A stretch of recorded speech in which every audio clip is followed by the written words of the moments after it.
চালনা কৰিবলৈ কৰিছে? লাঠি চালনা আমাৰ নৰ্মেল পাব্লিকক গুচাই আছে। যাৰ ওপৰত লাঠি চালনা কৰাব লাগিছিল তাৰ ওপৰত একো হোৱা নাই।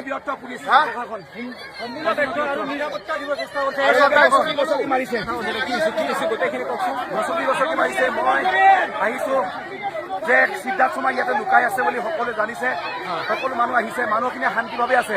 পুলিচে গতিয়াই আছে, ইয়াতে বুকুত লাঠিডাল লগাই আৰু এনেকে খুচি দিছে আৰু দুখ পাইছো বহুত দুখ মাৰিছে।